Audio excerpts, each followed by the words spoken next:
প্রভু যীশু খ্রিস্টের নামে সবাইকে জয় যিশু।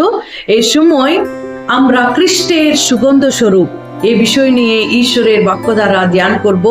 2 করিন্থীয় 2:15 যদি আমরা দেখি, সুন্দরভাবে লিখিত আছে, কারণ যাহারা পরিত্রাণ পাইতেছে ও যাহারা বিনাশ পাইতেছে উভয়ের কাছে আমরা ঈশ্বরের পক্ষে খ্রিস্টের সুগন্ধ স্বরূপ।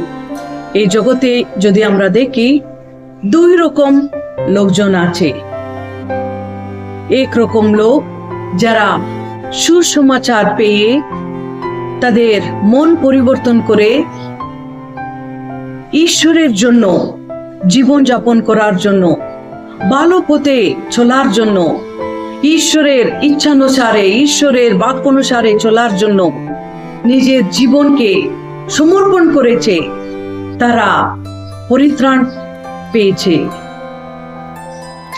আর এক রকম লোক যারা সুসমাচার পেয়েও প্রভু যীশু খ্রিস্টকে গ্রহণ না করে ভুল পথে চলার জন্য, খারাপ পথে চলার জন্য, ঈশ্বরের বিরুদ্ধে চলার জন্য সিদ্ধান্ত নিয়ে নিজেকে জাগতিকভাবে জীবনযাপন করার জন্য সমর্পিত করেছে, তারা বিনাশ পাইতেছে। এই উভয়ের কাছে আমরা যারা প্রভু যীশু খ্রিস্টকে গ্রহণ করে তাহার ইচ্ছানুসারে চলার জন্য সমর্পিত করেছি,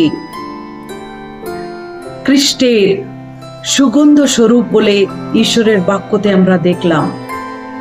আমরা যে কোনো জায়গাতে থাকি না কেন, যে কোনো স্থানে থাকি না কেন, হতে পারে নিজের বাড়ির মধ্যে, হতে পারে আমাদের পাড়া প্রতিবাসীর মধ্যে, হতে পারে আমাদের কাজের জায়গাতে, যে কোনো জায়গাতে আমরা যাই না কেন, আমরা ঈশ্বরের পক্ষে খ্রিস্টের সুগন্ধ স্বরূপ হয়ে থাকার জন্য ঈশ্বর আমাদেরকে এই পৃথিবীতে রেখেছেন।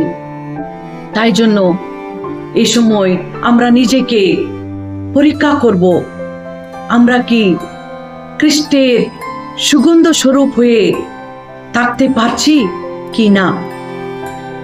যদি এখনো আমরা ঈশ্বরের পক্ষে খ্রিস্টের সুগন্ধ স্বরূপ হয়ে থাকতে পারছি না, তো নিজেকে ঈশ্বরের হস্তে সমর্পণ করিব। প্রভু, তুমি আমাকে খ্রিস্টের সুগন্ধ স্বরূপ হওয়ার জন্য মনোনীত করেছ, আমি যেন সেইভাবে থাকতে পারি, তুমি আমাকে সাহায্য করো বলে যখন আমরা ঈশ্বরের হস্তে নিজেকে সমর্পণ করিব, তিনি আমাদেরকে তাহার ইচ্ছানুসারে চলতে, খ্রিস্টের সুগন্ধ স্বরূপ হয়ে থাকতে সাহায্য করিবেন। ঈশ্বরের এই বাক্য আমাদের আধ্যাত্মিক জীবনের জন্য লাভদায়ক হোক। আমেন।